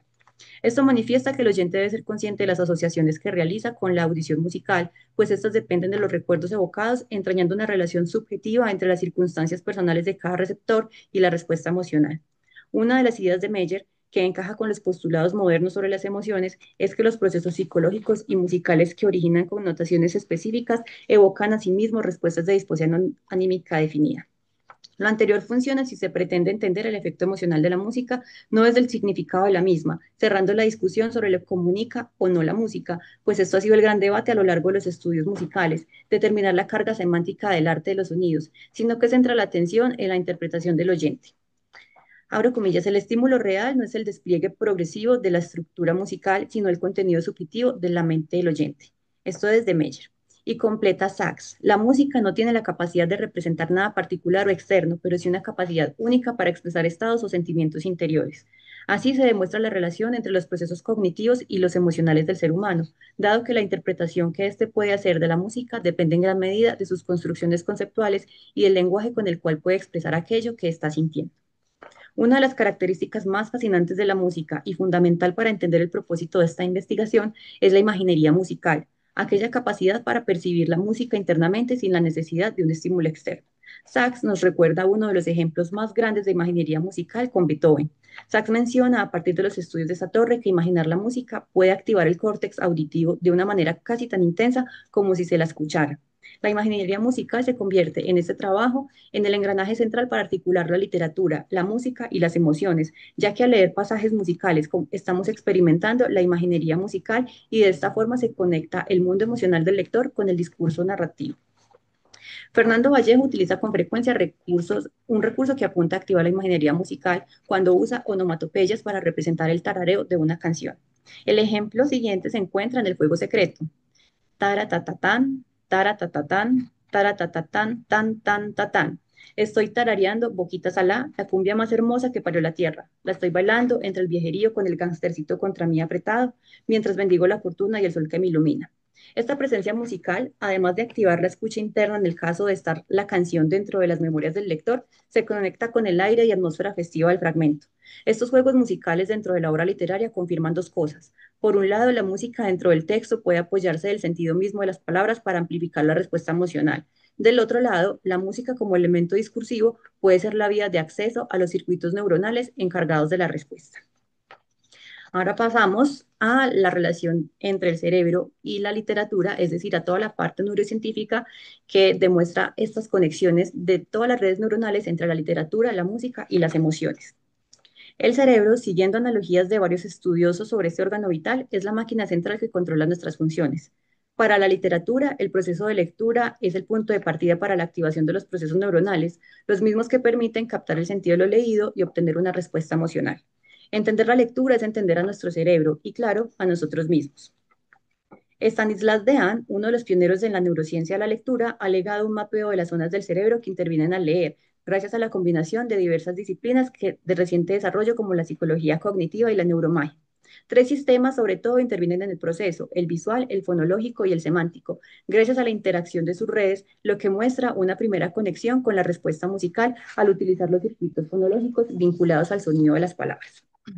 En cuanto a la literatura, es la lectura el puerto de entrada, el canal de estimulación de las redes neuronales que intervienen en el desciframiento de las palabras y en la interpretación del sentido. Aunque el proceso de lectura requiera de estos diversos sistemas, el estudio de Dehaene relaciona una zona específica encargada del procesamiento de las palabras llamada caja de letras del cerebro, un centro de recepción de la información encargado de distribuir en diferentes circuitos la información recibida. La caja de letras cae en el surco temporo-occipital lateral, una grieta que corre a lo largo de la región fusiforme del hemisferio izquierdo. El descubrimiento de esta área fue posible gracias a los estudios de resonancia magnética funcional. Otras áreas también han sido detectadas en la transmisión y distribución de señales de todo el cerebro, como el área de Broca y el área de Wernicke, ambas áreas del lenguaje. Con esto se demuestra la interconectividad de las redes neuronales y cómo diferentes regiones participan en el procesamiento de las palabras, muchas de las cuales son circuitos importantes también para la recepción musical y la respuesta emocional. Ahora la conexión del cerebro y la música. ¿Qué sucede en nuestro cerebro durante la experiencia musical? El estudio de la música en el cerebro, al igual que el de la literatura expuesto anteriormente, está apoyado en los nuevos descubrimientos tecnológicos. A partir de allí, los nuevos aportes con imágenes cerebrales ratifican y amplifican los descubrimientos hechos por los autores como Levitin y Sachs, pioneros en la aplicación de la neurociencia a la música. El cerebro es involucrado casi en su totalidad para interpretar un estímulo musical, ya que las redes neuronales no son exclusivas y están interconectadas. Como consecuencia, un estímulo musical viaja por los receptores auditivos, por los del lenguaje, por los de la memoria y por los emocionales. Sachs comparte también esta idea. La música además tiene una conexión única con las respuestas emocionales. A pesar de carecer de cualquier sentido referencial, es inevitable dejarse conmover por cualquier tipo de música, o al menos es inevitable sentir algo al respecto de la música que estemos escuchando. Este vínculo con los receptores de la emoción es lo que fortalece en gran medida la hipótesis de la música como un amplificador de los efectos emocionales dentro de la obra literaria, ya que logra conectar aún inconscientemente el mensaje transmitido por el texto a todos los circuitos de procesamiento de emociones. Para interpretar la música es menester comprender las emociones que evoca y por ende las estructuras que participan en dicha interpretación. Cabe recordar que el sentido de la música, en la ausencia de referencialidad y connotación de su sistema, está dado por ese mundo personal lleno de experiencias, memorias y conceptos que dan forma a un mensaje que se traduce principalmente en términos emocionales. Para ilustrar lo anterior, el estudio con electroencefalogramas de Troquidis y Vigan permite determinar la especialización de los hemisferios cerebrales basándose en la percepción de las emociones a partir de la audición de música placentera o desagradable. Este estudio permitió constatar que el hemisferio derecho se activa preferentemente con los estímulos negativos y el izquierdo con los estímulos positivos. En la misma línea y basados en igual tecnología, Hussein Abdullah Ahmad y colaboradores emprendieron el estudio de la respuesta emocional a la música para identificar áreas cerebrales que pudieran constatar que los cambios inesperados en la música producen respuestas emocionales. Levitin había revelado ya esta unión entre teoría musical y neurociencia cognitiva. Las activaciones neuronales dependen de las estructuras musicales y, a su vez, está demostrado cómo intervienen estructuras que son propias del lenguaje, por lo que ambos hemisferios del cerebro terminan participando en el procesamiento musical. Bueno, conclusiones. La principal conclusión revela que la experiencia intermedial, es decir, el entrecruzamiento de medios como en este caso la literatura y la música, potencia el efecto emocional en el lector. La música como recurso dentro del discurso literario en la novelística de Fernando Vallejo amplifica las emociones y los estados del alma evocados en el lector, ya que, como se demostró, tiene en común circuitos neuronales con el procesamiento del lenguaje y desde las emociones. Los estudios neurocientíficos confirman la activación de dicho circuito en la experiencia literaria y musical, los cuales apuntan al efecto emocional provocado por la obra como consecuencia de los cambios psicológicos y procesos cognitivos que se llevan a cabo en la interpretación del sentido del texto. Se demuestra así que las redes neuronales que intervienen en estos tres procesos mentales son comunes y que dependiendo del estímulo que reciban, potencian la experiencia emocional del lector. Con esto he terminado. Muchísimas gracias por su atención. Muchas gracias. Damos el tiempo si hay alguna duda. Al parecer no. Le agradecemos mucho su presentación y tomaremos ahora un coffee break de 15 minutos y les pedimos regresar puntualmente a las 4:35 para continuar con el resto de ponencias. Muchas gracias. Muchas gracias. Bueno, damos inicio a la última ponencia del día, titulada sobre el inconsciente femenino a través de la última niebla, de María Luisa Bombal y Guilty as Sin, de Taylor Swift. Un análisis comparativo. Expone Francisca Cuello, estudiante de cuarto año de Pedagogía en Castellano y Filosofía en la Universidad de La Serena. Damos el espacio. Bueno, buenas tardes. Mi nombre es Francisca Cuello y el día de hoy voy a presentarles mi pequeño estudio titulado sobre el inconsciente femenino en la última niebla de María Luisa Bombal y en Guilty as Sin de Taylor Swift. Bueno, María Luisa Bombal y Taylor Swift nos presentan un mundo narrativo bien rico, por así decirlo, ya que posee varias metáforas y varios recursos literarios que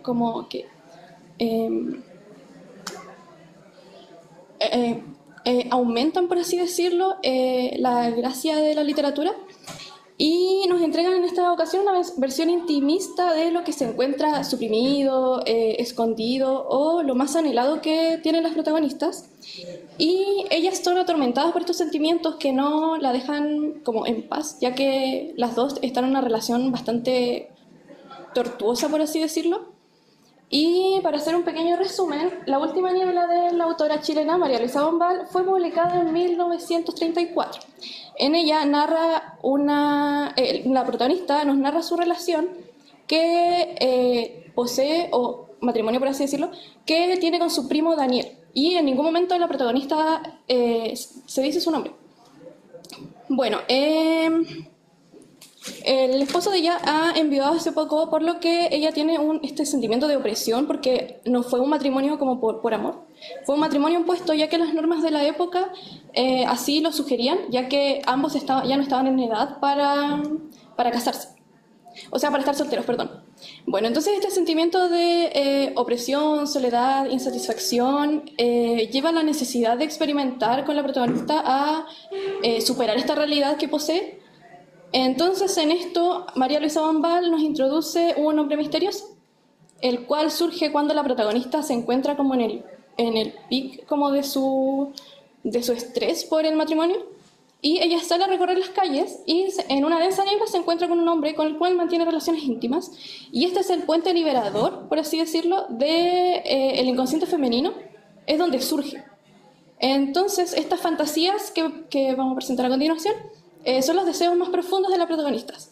Ya, bueno, y Taylor Swift en su canción Guilty as Sin nos presenta una situación bien similar, ya que la planta lírica en este caso está en una situación muy similar, ya que se siente como enjaulada en esta relación que ya no le es como de felicidad, ya no le es grata estar ahí. Entonces, en Taylor Swift se presenta la feminidad con el inconsciente femenino, y la hablante lírica en este caso está encarcelada en la relación, y lo vamos a ver más adelante igual. Y al igual que con María Luisa Bombal, tiene la vía de escape que es otro hombre. Bueno, el objetivo de esta presentación fue develar el inconsciente femenino presente en La última niebla de María Luisa Bombal y en Guilty as Sin de Taylor Swift a través de un análisis comparativo. Ya, entonces, esto va a ser a través de estos autores consultados, que fue Susan Sontag con El tercer mundo de las mujeres, André Breton con El manifiesto del surrealismo y Juan Eduardo Cirlot con El diccionario de los símbolos. Bueno, antes de comenzar, hay que dar un contexto de la época del texto de María Luisa Bombal, ya que, como mencioné anteriormente, la opresión femenina está marca en esta etapa, ya que, como les comenté, fue un matrimonio arreglado por las normas sociales de la época, ya que fue casi obligada por la sociedad a casarse por estar superando la edad como permitida para estar soltera. Y el primo, como estaba igual viudo hace muy poco, como que llegan a un acuerdo y generan este matrimonio arreglado. Entonces, acá, como mencioné, la condición física la condición de las mujeres está oprimida tanto psicológica, física y social. En este fragmento podemos evidenciar que se utilizan recursos metafóricos como la habitación fría, que vamos a analizar con Juan Eduardo Cirlot, y Susan Sontag dice que esta opresión surge por la creencia masculina de que la mujer es inferior. Entonces, para la mujer poder librarse de esto, necesita como eliminar los estereotipos.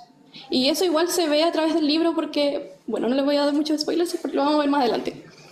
Entonces, con eso del contexto de la época, si pasamos a la parte de la metáfora, nos encontramos acá, pasamos a una segunda habitación más fría aún que la primera, como vemos sin hablar. ¿Sabes que has tenido una gran suerte al casarte conmigo? Sí, lo sé, replico cayéndome del sueño.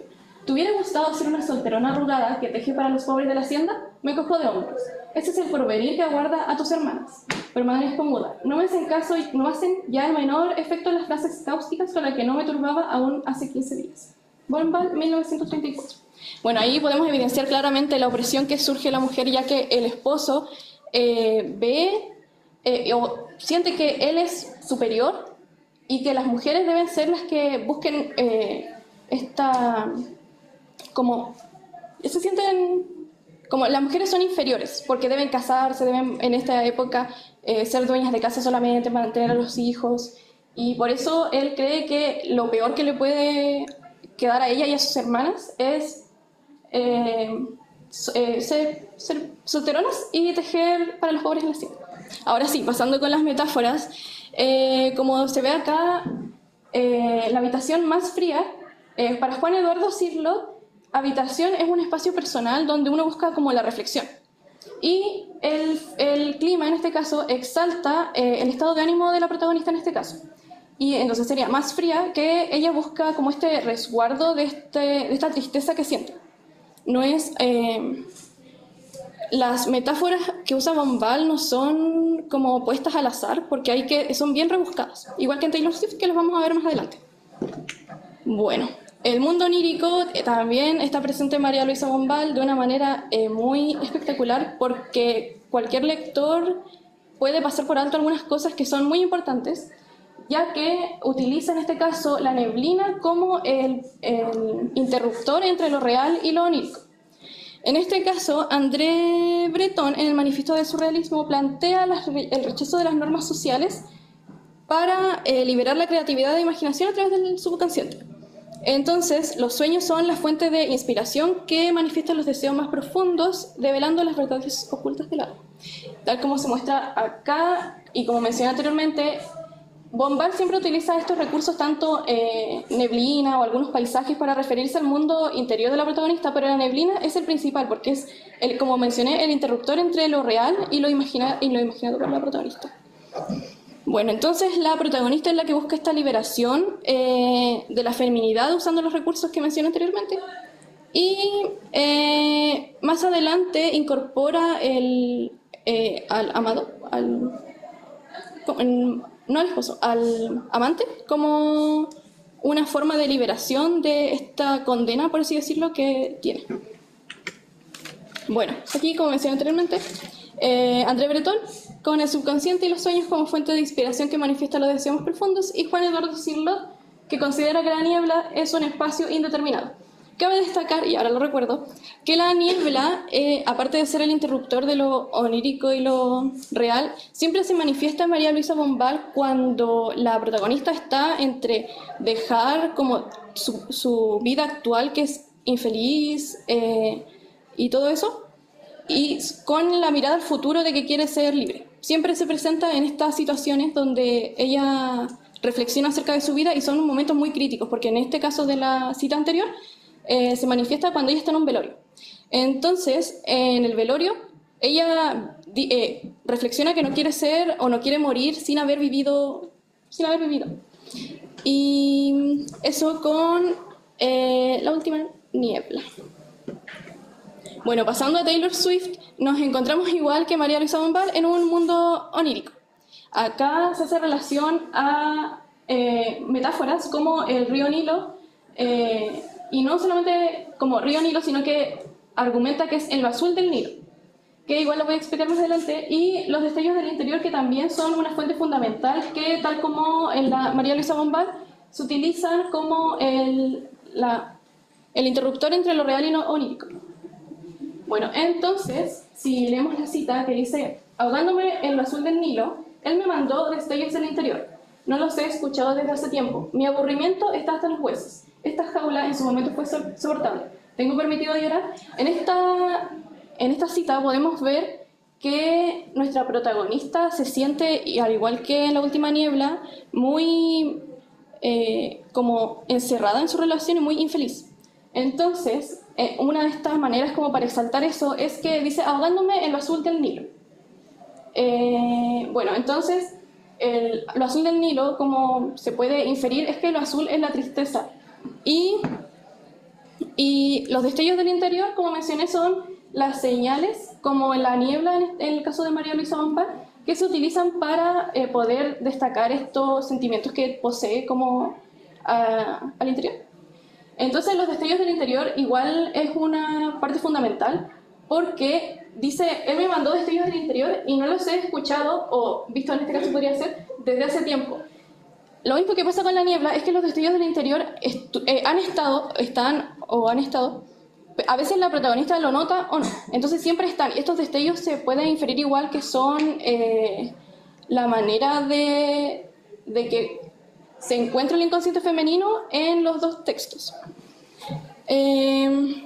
Bueno, igual ambas autoras resaltan mucho la sensualidad, pero de manera muy metafórica, ya que María Luisa Bombal utiliza metáforas como árboles, el estanque y la bruma para poder evidenciar su complejidad emocional y su pasaje interno, que va de la mano con el autodescubrimiento y la emancipación.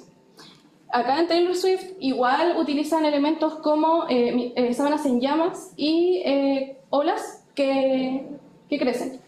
Bueno, en esta parte igual podemos ver que las sábanas en llamas son el deseo sensual y es una manera de expresarlo muy como bajo perfil, al igual que María Luisa Bombal, porque las metáforas no están como muy a la vista. Siempre se tiene que hacer un análisis más detallado para poder determinar qué es. Bueno, y la naturaleza como las olas, que nos puede evidenciar que es como una atmósfera vulnerable y pasional que poseen las artistas. Bueno, yo creo que para finalizar, yo creo que mi llamado es como a la reflexión y a que se analicen tanto las canciones como los textos, pero más las canciones de manera literaria, porque hay algunas canciones que tienen mucho material. Taylor Swift, aunque algunas personas pueden decir que es muy básica, tiene canciones que tienen un rico poder de narrar de manera muy extraordinaria, en especial en The Torture Poets Department y en álbumes anteriores que son más reflexivos como Folklore y Evermore. Hay otros igual que son muy interesantes, pero estos son los que priman como esta manera de abordar tanto la filosofía, la literatura, y si uno las escucha y lo deja pasar de largo, como que no está escuchando la música, no la está sintiendo, porque Taylor Swift tiene un buen material y ese es mi llamado para que escuchen la música y la analicen de buena manera. Eso.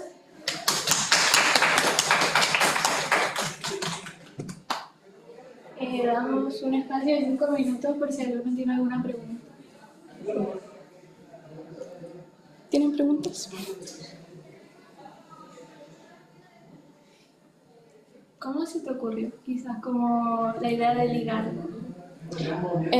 Bueno, me gusta mucho la música, entonces desde siempre he tratado de generar esta conexión entre libro y música, y me acuerdo que en media mi profe igual hacía lo mismo. Entonces, no sé, nos presentaba un libro de plan lector, cualquiera que fuera, y nos decía, ya, miren este video, porque a veces lo relacionaba con el video o con la canción. Y yo cuando leí La Última Niebla, y mucho tiempo después salió Folklore, The Torture Poets Department lo relaciona al tiro con La Última Niebla, porque viven situaciones muy similares. Y también los recursos metafóricos o retóricos que se utilizan son muy parecidos. Eso. ¿Alguna otra pregunta? Me llamó la atención de la parte del río Nilo, que decía específicamente el azul del río Nilo, y después de que le mandaba ciertos destellos. No sé si se podrá asociar con quizá un color de ojos. También puede ser. Taylor Swift utiliza muchas metáforas para referirse, comúnmente utiliza el azul, utiliza el azul para referirse a los ojos en muchas canciones, y sí, una buena reflexión acerca del tema. Si no hay más preguntas, damos por finalizada esta presentación.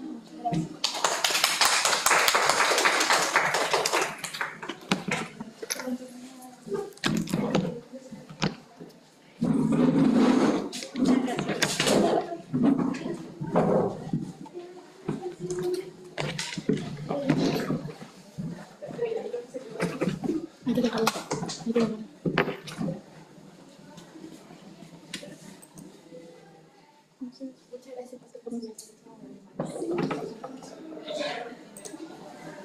¿Qué te bien? Ya. Me parece Diego Forte que va a presentar, ¿verdad? Quedó el cambio de... Hola, sí, yo. Ya, perfecto. No sé, quieren que presente ahora, no sé en qué orden estaba la mesa, porque yo por un problema técnico terminé acá, pero no quería desarmar. Voy a dejar de compartir esto y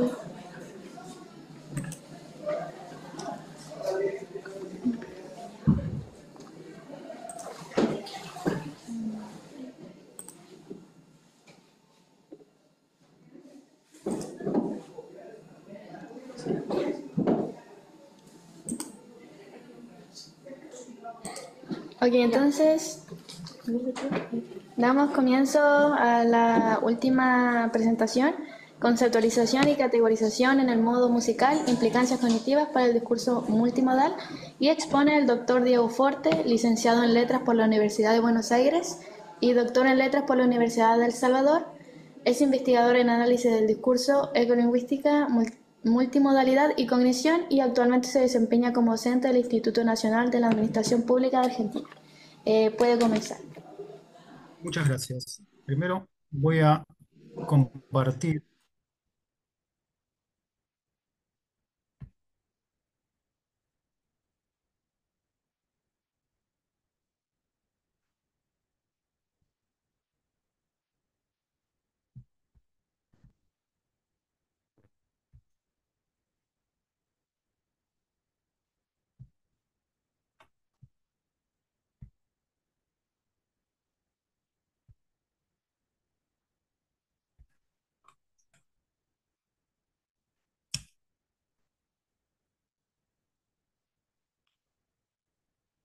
¿Se ve mi presentación? Sí, se ve todo bien, todo bien. Perfecto, gracias. Bueno, bueno, afortunadamente mi presentación de hoy tiene algo que ver un poco con la presentación anterior. Digo, si bien yo trabajo un poco más desde las concepciones del lenguaje, más que con literatura, pero bueno, voy a estar tocando justamente un poco cuestiones que tienen que ver con la música. Eh, Particularmente lo que hoy vengo a presentar es parte de un proyecto más grande que tiene que ver con la reformulación del lenguaje como un fenómeno multimodal. En ese sentido, digamos, la concepción dominante del lenguaje que tiene la lingüística hoy, después de todo el siglo XX, es la concepción que parte de Saussure y queda reforzada un poco por conceptos de Chomsky, con esta diferencia entre langue y parole y competence and performance, pero que son básicamente conceptos basados en el excepcionalismo humano y que piensan al lenguaje como un sistema formalizado y basado estrictamente en cuestiones verbales. Por otro lado, la corriente que yo sigo para todo mi trabajo tiene más que ver con la reformulación de esta concepción del lenguaje como sistema formal y pensarlo más bien como, de hecho, está en Darwin y continuado en The Wall, la idea de que el lenguaje es como muchas otras capacidades, es un continuum interespecies que puede rastrearse a través de diferentes mamíferos y en ese sentido se lo considera más bien, más que un sistema formal, un conjunto de recursos para construir significado que pueden ser de diferente índole. Entonces existe un modo visual, modos auditivos, y todos estos modos se complementan para armar significado, y no como podíamos verlo en la concepción dominante saussuriana, donde todo era, digamos, a nivel verbal. Entonces yo tomo un poco una concepción que mencionan Hart y Mármol Queralto desde la lingüística cognitiva, pero es una idea que ya muchos lingüistas cognitivos manejaban, que, sobre todo después de la reformulación de los postulados de Fodor, que el lenguaje no es una facultad cognitiva autónoma, que la estructura lingüística está basada en el uso y que la gramática es una forma de conceptualización. Esto, que son tres postulados que ponen ellos, ahora lo vamos a ver un poco más en detalle. Además de eso, como les comentaba con respecto a la cuestión del lenguaje como fenómeno multimodal, existe una idea de complementariedad, algunos autores lo llaman transposición, yo en este momento estoy discutiendo un poco esta idea, no me termina de cerrar del todo, si el lenguaje, el significado en el lenguaje transpone y parte de un modo como por ejemplo el verbal y va tomando recursos, o lo que a mí más en este momento me agrada, porque esto es un work in progress, es la idea de que el lenguaje se construye con diferentes modos y no que los diferentes modos toman significado del modo verbal. De todas formas, yo para mi análisis lo que tomo es el modelo sistémico funcional. Ya venía trabajando hacía varios años con el modelo que arman Kress y Van Leeuwen para el análisis de imágenes. Entonces yo desgloso la construcción de una función ideacional, la construcción de la función interpersonal y la función textual. En este sentido, yo ya en trabajos anteriores había puesto, siguiendo los postulados de ¿sí? La lingüística sistémico-funcional, había propuesto que la música es un conjunto de recursos que sirven para construir participantes, procesos, movimientos y desarrollos, atmósferas emocionales y también relaciones de poder. Básicamente lo que se puede hacer con el lenguaje verbal, lo que Kress y Van Leeuwen han demostrado que se puede hacer con las imágenes también. Entonces un poco la idea es ir traspasando y viendo cómo diferentes modos pueden ir construyendo esto mismo que originalmente Halliday había visto solo en el lenguaje verbal, cómo se puede ir construyendo en otros modos, particularmente en este caso con la música. Disculpe que lo interrumpa, creo que no estamos viendo su diapositiva. No sé si ha estado cambiando de diapositiva, vemos solamente el título. A ver, sí, estuve cambiando. Bueno, a ver, intento ponerla de nuevo. Gracias.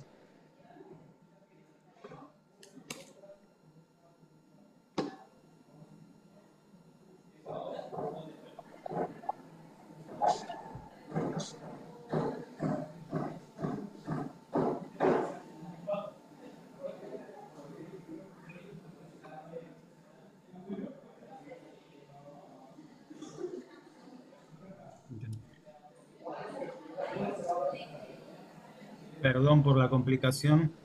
No se preocupe.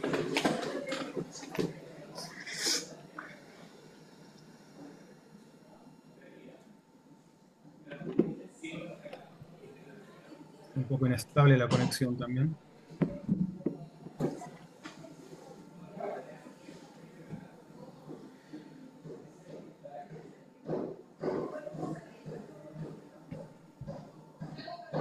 Bueno, no me la quiere compartir. A ver.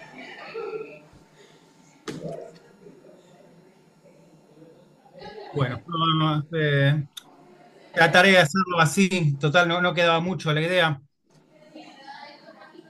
Sí, no se Era, preocupe. la idea era básicamente mostrar un poco cómo, muy brevemente, cómo la música se conceptualizaba a partir de dispositivos cognitivos. El significado musical quedaba construido a partir de imágenes conceptuales. ¿No? O sea, a ver si puedo.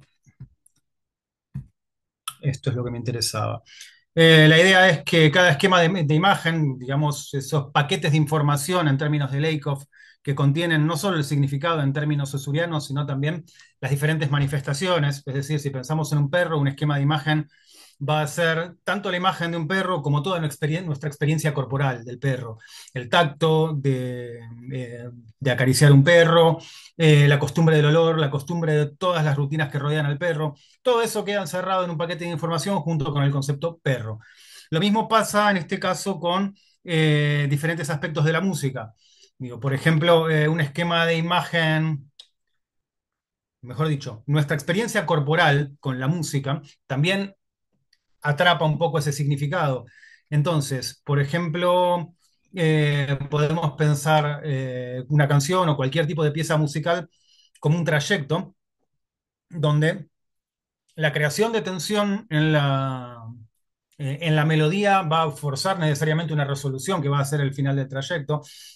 Eh, la música también está compuesta por ciclos y, digamos, secuencias de compases que se repiten, y esa también es una idea constante en nuestra experiencia corporal, la idea de ciclos y rutinas repetidas.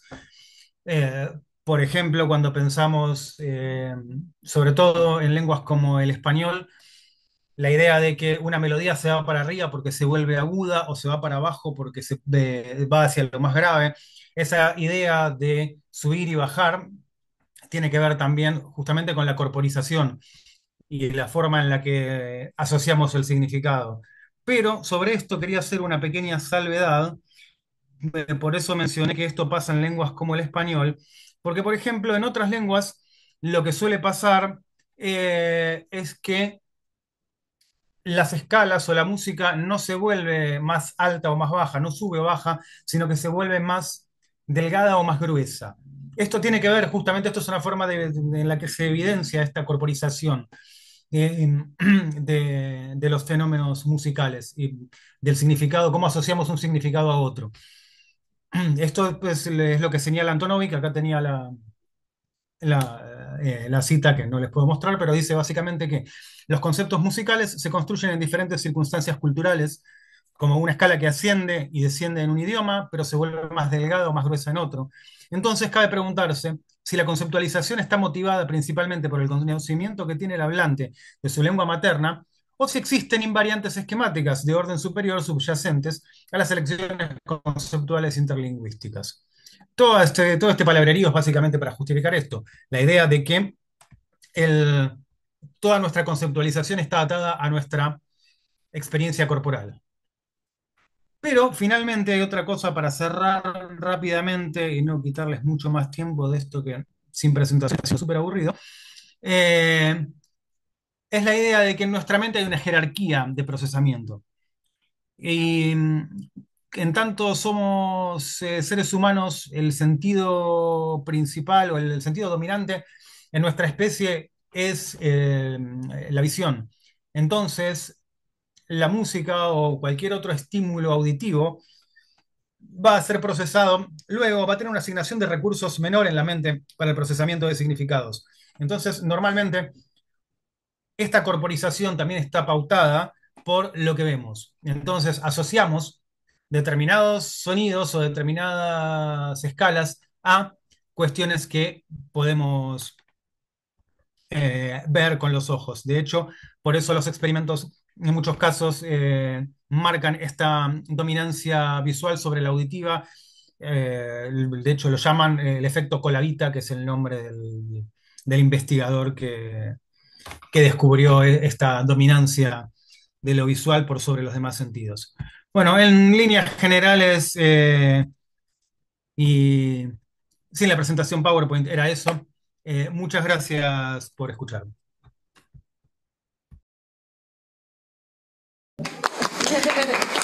Muchas gracias. Bueno, con esta última presentación damos cierre a la jornada. Para finalizar, agradecemos profundamente la participación de ponentes y asistentes en esta sesión del séptimo encuentro de cognición y lenguaje. Invitamos a continuar asistiendo a las actividades del encuentro durante el día de mañana. Muchas gracias y muy buenas tardes. ¿Tiene una pregunta? Sí. Sí, ya. Tiene una pregunta. Sí. Hola, súper interesante todo el tema. O sea, a pesar de las fallas técnicas, muy interesante. Un poquito abstracto, sí, pero me intriga mucho el tema de, bueno, lo que habla también de la experiencia corporal, en diferentes, si se ha visto como en diferentes estilos diferentes de música. Por ejemplo, estilos más, que sean más asociados al baile, por ejemplo, se me ocurre como, no sé, cumbia, salsa, merengue, etcétera. Estilos quizá también como lo que es rock, heavy metal, que también tiene una corporalidad muy fuerte en el sentido del pogo, o estilos más quizás no tengan tanta corporalidad, quizás como música de cámara, como las diferencias que puede haber en la interpretación de significados desde, como de estos géneros diferentes. Interesante tu pregunta porque Sí, de hecho, cuando vos estás mencionando estilos que tienen por ahí una corporalidad fuerte asociada al baile o asociada a determinados movimientos fuertes, eso también se engloba, o sea, también queda capturado dentro de estos esquemas de imagen de los que yo venía hablando. De hecho, eh, también tiene que ver con la forma en la que experimentamos la música, porque, por ejemplo, para un músico es probable que el primer significado que quede asociado tenga que ver específicamente, no solo con esto, a ver, por poner un ejemplo, de la escala subiendo o la escala bajando, o la escala volviéndose más finita o más gruesa, sino también con la posición de los dedos o de la boca, dependiendo del instrumento que esté tocando. O sea, todo ese significado ahí, lo mismo, pues, qué sé yo, por ejemplo, escuchar Iron Maiden y probablemente el tema del pogo, el salto y todo lo que implica el rock pesado de estadio también esté asociado a eso. Pero justamente, eso es lo interesante de la cognición. Todo queda guardado y asociado en un paquetito de información. Muchas gracias. Una pequeña anécdota que me pareció muy graciosa. Me pareció muy curioso, justo, no sé si tienes visión de acá de la sala, pero que haya mencionado Iron Maiden, porque justamente estoy en día con una polera de Iron Maiden cuando hice la pregunta. Eso. Muchas gracias. Gracias. Muchas gracias. Bueno, ahora sí, si no queda alguna otra duda, damos por finalizado e invitamos que se unan a la jornada de mañana también. Muchas gracias.